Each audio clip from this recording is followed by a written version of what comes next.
A very good evening to all of you. I welcome you all to the ICANN initiative, the Hindu and Indian Express analysis. We will start the day with the prelims of the day. So today we'll take up geography, and in that mapping is a very important part of geography. You can expect at least 8 marks, up to 8 marks questions on just on mapping. So today you'll have to make a list of the important hydroelectric power plants, on which river they are and which state, and thermal power plants also the important ones, where they are. So whether they are run by coal or whether they're gas powered, so that also you have to know the important ones. So this mapping exercise you have to do today.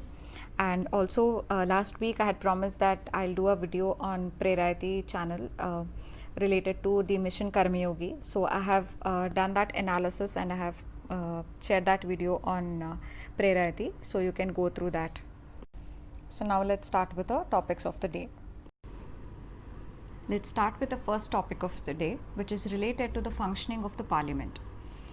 So even before, in the last week, we discussed about the functioning of the parliament, where we saw that the parliament is going to convene for its monsoon session starting from September 14, in which, because of the constraints imposed by the COVID and the time constraints that are there, government has decided that it is going to completely cut out the question hour, and it is going to curtail, that is restrict the 0 hour. So in this regard, many people have voiced out the concern that parliament, which is the forum where the executive is held accountable to the parliament and ultimately to the people, the question hour provides an important time during which the government is questioned regarding its initiatives and various programs, and it is held accountable to the people.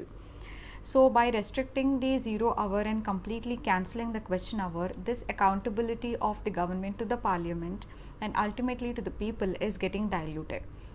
So in this context, we are going to see the importance of question hour as an instrument or as a tool for holding the government accountable.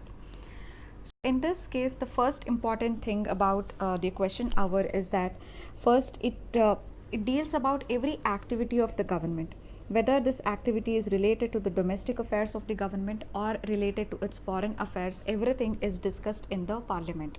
So parliament acts as that forum where every government activity is being discussed. So this is one thing. It gives a wide coverage of the activities of the government which are getting discussed in the parliament. Second is, by using the question hour, questions are posed to the government in such a way that it brings out the performance of the government. So when the electorate elects a particular government, it wants to know how is the government performing on its agenda. So what the government has told that these are the policies which are going to be implemented to achieve these outcomes.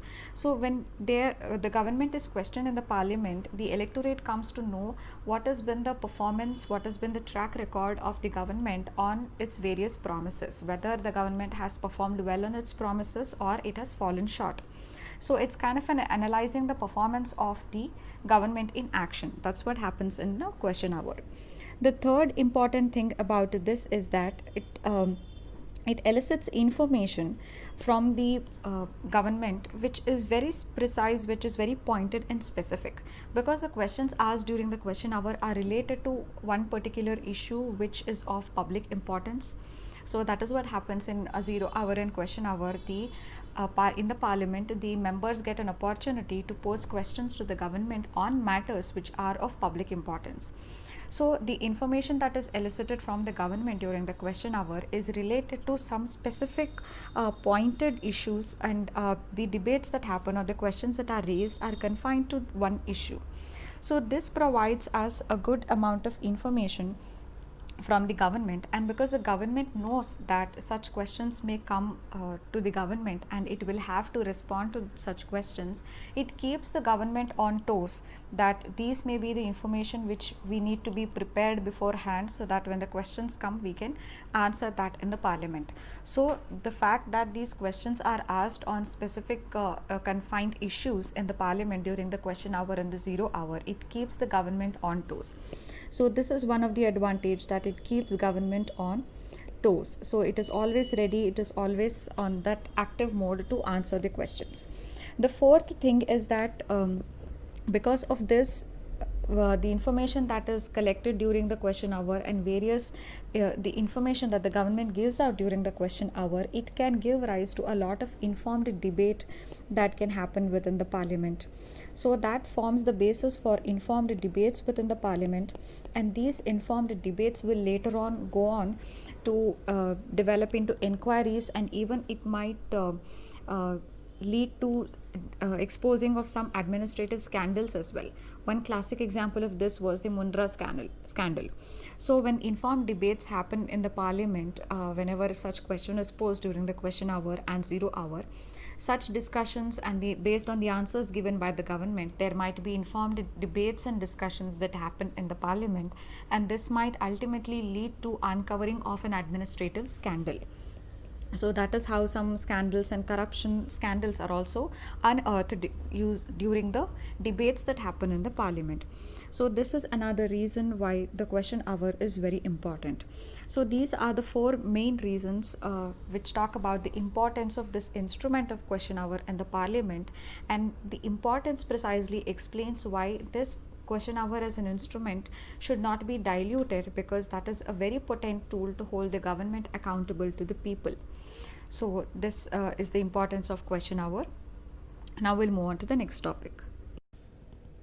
The next topic we're going to discuss is the issue related to the age of marriage. So we have discussed this issue even before, the question of increasing the age of marriage, the minimum age of marriage of girls from 18 years, which is there currently, to 21 years. So 21 years should be the minimum age for marriage for the girls is the proposal. So we have already discussed quite a few arguments related to this, and in this we are going to look at some more arguments on this topic.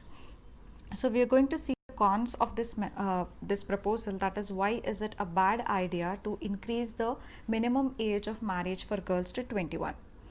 So the first argument says that the girls will then have no say in their personal matters until they attain the age of 21 years. So now they do not have say in any of their personal matters till they attain the age of 18 years, after which they are considered as adults and they have the right to marry, after which the rights of parents over the girls will kind of reduce. But if the girl's minimum age of marriage is increased to 21 years, then for 2-3 more years the girls will have to be under the control of the parents, and that might lead to the parents denying the girl child a lot of freedom and rights. So one classic example of this was found out in the research that was done by Partners for Law in Development. So this research basically analyzed the 10 years of implementation of Prohibition of Child Marriage Act. So what they saw in this was most of the cases under this Prohibition of Child Marriage Act which have been registered are those cases where these daughters have eloped with the husbands of their choice. So parents want to bring back their daughters, so that is why they are filing cases under Prohibition of Child Marriage Act, so that the boy is going to be punished for that, and because this is a child marriage, the child is going to go back to the parents. So these are the cases where the daughters have themselves eloped with the husbands of their choice, and that is when that is the most number of instances of the cases that have been registered under the Prohibition of Child Marriage Act. So now imagine if this minimum marriageable age is increased from 18 years to 21 years, then the daughters will have to face even more a number of such controls by the parents for even more number of years. So this is one argument, that the girls will not have say in the personal matters if their minimum marriageable age is increased to 21 years. The second argument against this is related to the definition of child. So when you look at the definition of child, you see that in many cases it is 18 years which is defined as the 0 to 18 years as a child, and after 18 years the person is said to be an adult. So Law Commission published a report in 2008 where it said that both men and women must have a same age of marriage, must have a uniform age of marriage. And the Law Commission recommended that for both boys and girls, this uniform age for marriage should be 18 years and not 21 years. Similarly, the National Human Rights Commission, NHRC, also in its 2018 report said that there must be uniform age for marriage for both the boys and girls. You look at any major legislation in India, for example, the when a person becomes eligible to enter into contracts, it is at the age of 18. When does a person become eligible to vote in the elections? It is at the age of 18. When all of these things are happening at the age of 18, reason being the person is considered to be mentally, physically capable enough to independently enter into contract and to independently take this decision regarding whom to vote, then it means 18 is that appropriate age where one can also decide about the marriage. So when all of these are considering these things, that is right to vote and the right to enter into contracts, all of these are considering 18 as that age where the person reaches the adulthood, then why is it here that we are trying to increase the marriageable age for the girls to 21 years? So even the Supreme Court in the independent thought case has accepted that the child is one which is under the age of 18 years. So even the Supreme Court has accepted this thought in the independent thought case. And apart from that, if you look at the international conventions, for example, if you look at the CEDAW convention, CEDAW is a convention on elimination of all forms of discrimination against women. So even in this convention, it has recommended that 18 years should be the age of minimum marriageable age. So even this international convention has recommended 18 years as the age of marriage. So when all of these things are considered as 18 years to be a person, for the person to be called as adult, then why is it that we are trying to increase this to 21 years? So this is the second issue related to the definition of a child. And third issue is the early pregnancies. So one of the reasons that is advocated by the government for this proposal to increase the marriageable age to 21 years is government wants to prevent early pregnancies among women, because the women may be malnourished, they are anemic, and when they go on to become pregnant in the early years like 18, 19, then there is a good chance that the child that is going to be born is malnourished. It results into more instances of child stunting and child wasting. So there is going to be this chronic malnutrition that the resultant child is going to suffer, and also the mother is also so weak at that point of time, at just a tender age of 18, 19, that she is also going to suffer from a lot of complications. So in order to prevent this, the government has proposed this increase in the marriageable age to 21 years. But if the government is really serious regarding preventing the early pregnancies, then this is not the way. It is not just by increasing the marriageable age to 21 years that the government can prevent early pregnancies. There are other methods which can be used to nudge people who get married at 18 not to go for pregnancies until a certain amount of age. So this is not the way to, if we need to prevent early pregnancies, then increasing the marriageable age is not the way for it. So in this context, this editorial discussed study of Karnataka. So Karnataka has passed an amendment in 2017 to the Prohibition of Child Marriage Act. So the amendment that Karnataka has done is, whenever the marriage of a child happens, that is, if a girl child gets married before 18 years, then that marriage is void ab initio. That means the marriage itself is null and void. So, but this has led to a number of issues. For example, there was a minor wife and she became a widow. So then she goes to the office, government office, claiming the for the pension of her deceased husband. But what she hears from the office is that she got married as a minor. So according to this amendment, this marriage itself was void ab initio. So it means that her marriage itself was null and void. When the marriage itself was null and void, then there is no question of her husband, and there is no question of she getting the pension of her deceased husband.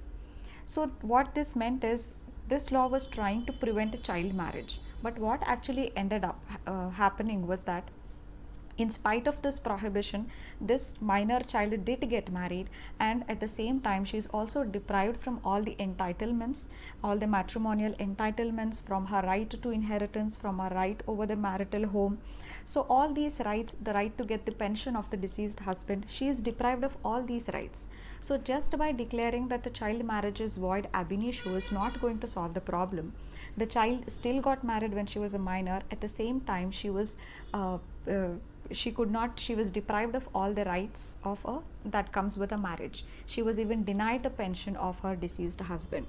So such kinds of things we need to prevent, and this, if we need to prevent, it doesn't just happen by declaring that the child marriage is void ab initio. So we need to take more stringent steps for that, and just by manipulating the age at which you get married is not going to help much. So this case study also you can use in your answers.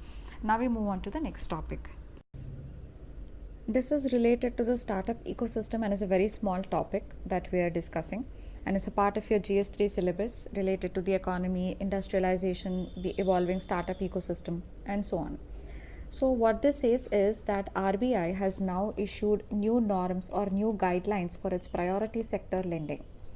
So under the priority sector lending, there are various sectors to which the lending will be considered to be under priority sector lending. And RBI has imposed some norms on the banks that the banks must give out of the total amounts that they are providing as loan in the economy. Certain percentage of the total loan amount disbursed by the banks should go to the priority sectors. The main reason for this is to ensure inclusive development, to ensure balanced regional development, and to ensure that those people who are among the vulnerable sections of the society who may otherwise not have access to formal channels of credit will also get this formal credit through banks. So that is for ensuring that the vulnerable sections also get access to formal credit. So for these three reasons, RBI came out with this priority sector lending concept, wherein it imposes certain restrictions on the banks that out of the total amount of loan that they have disbursed, certain amount needs to be fixed for these priority sectors. So now what the RBI has done is it has revised the guidelines, and it has brought even the startups, lending to the startups also under the priority sector. So this gives a big push to the startup ecosystem in India, because one of the major issues that the startups face is the lack of affordable credit in the economy to push the startups. So now RBI, by putting the startups, lending to startups also under the priority sector category, we can expect that the startups will get more affordable loans from the banking sector. So this kind of gives a big push to the startup ecosystem in India. And it's also important to know this topic from your prelims point of view, because you may have an MCQ like which of the following come under the priority sector lending. So you may have 4 options, and based on that you may have other options like just one is correct, all are correct. So like that you have to know which are all the things that broadly comes under the priority sector lending. So it is like lending to the scheduled castes and the scheduled tribes, then lending it to corporates whose turnover is less than 1 crore. So like that there are so many categories under which come under the priority sector lending. So agricultural loans that are given to the farmers. So all of these come under priority sector lending. You have to check that out and prepare this topic about what comes under the priority sector lending. So this can come in your prelims as well. Now we'll move on to the next topic. The next topic is about the internationalization of education in India. So this is a topic under your issues related to education of your GS syllabus paper 2. So this particular editorial opens by saying that India has the second largest system of education in the world, only after China. To support this argument, it gives some data which is very important for your exam. One, it says that there are more than 1.5 million schools in India.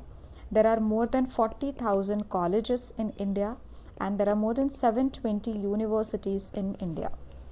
So this data shows that India has the second largest education system in the entire world, only next to China. So now that we have introduced the new education policy 2020, And one of the important aims of this new education policy is that we already have such a huge network of schools, colleges, and universities.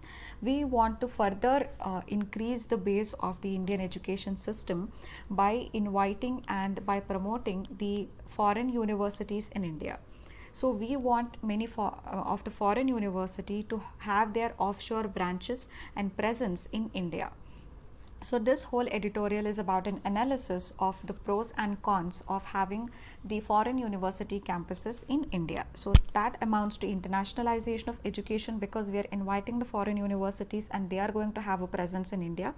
So whether it is good or bad, and what is good and what is bad about it, that's what we are. So among the benefits, definitely we know that if we have the presence of these foreign universities, then it will provide more opportunities for the students who had always wanted to study abroad in those prestigious foreign universities, but have always felt that it will be too expensive, to unaffordable to go abroad, stay there and study. So for those people, these foreign universities are going to have their presence and branches in India. So this is going to give more opportunities for a lot many of those who found going abroad very unaffordable. Second thing is, it will also prevent the migration of the people who really want to study in such universities. So now what is happening is, those people who want to study in these prestigious foreign universities, they go abroad and they settle there itself. So this is leading to brain drain. So when these foreign universities themselves have a presence in India, then it is possible that these students who would have otherwise migrated abroad, they don't do so and they remain in India and they study. So this is definitely another added advantage. So apart from, when we have the campuses of these foreign universities, they will also, along with the branches, bring with them the knowledge that they have, the know-how that they have, the technology, and also their innovative way of teaching, that is their own pedagogy also they bring along with them. So even the Indian universities can have an atmosphere where they can learn from each other.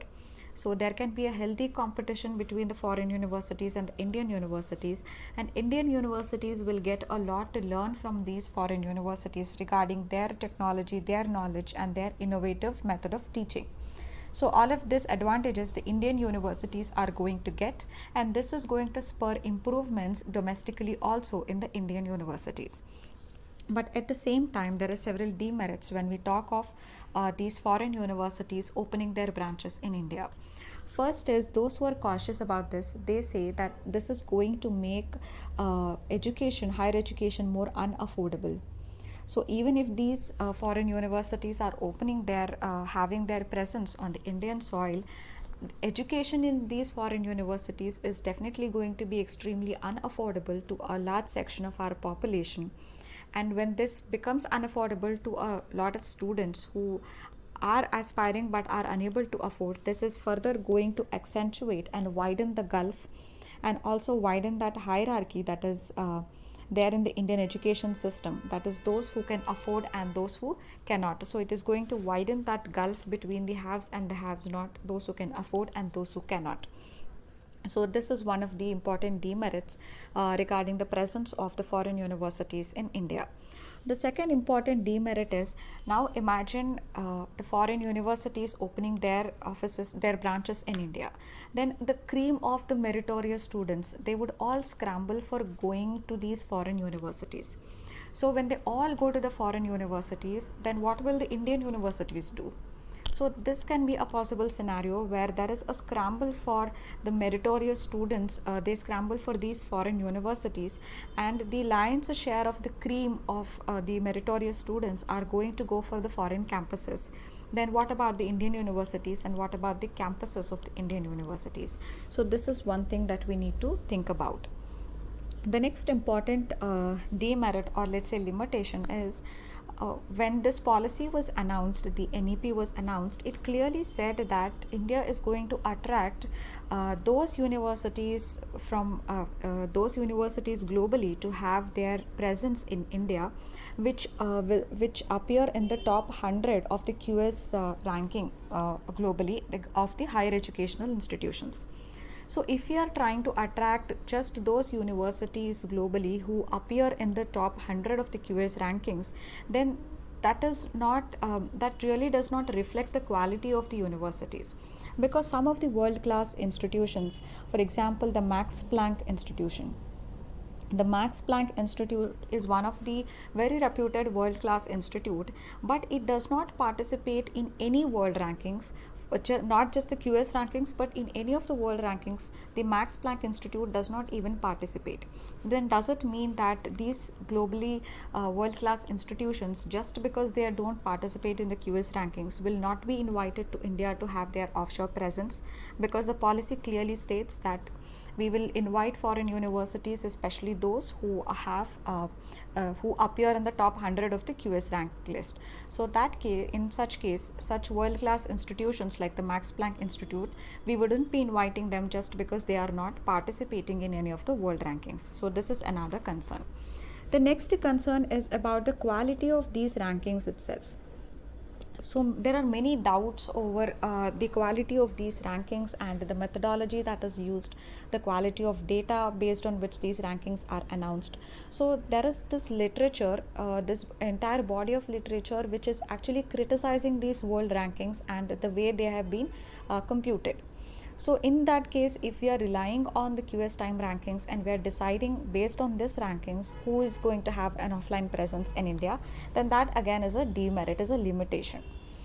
The next important limitation is that many of these international universities, foreign universities, they offer more courses related to STEM, that is science, technology, engineering, mathematics.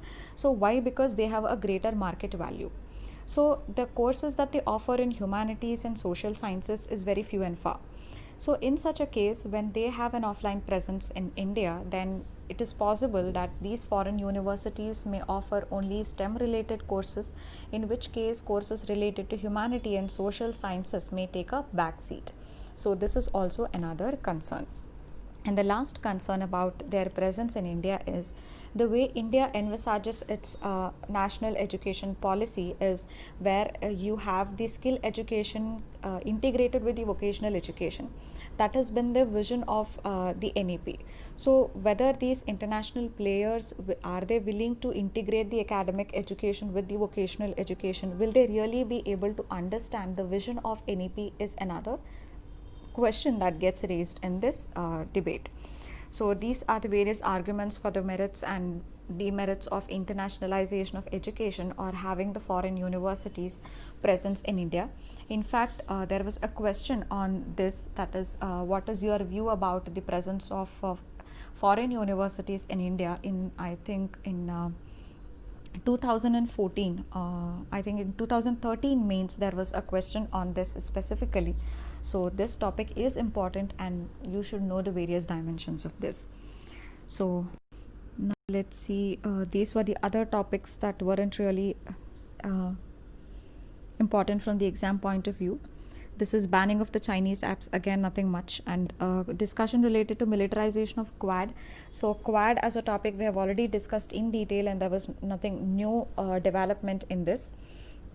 And this was regarding the National Digital Health Mission, on which we have already discussed in great depth, and there was nothing new in this article. So similarly, we had all these topics again were not important from your exam point of view.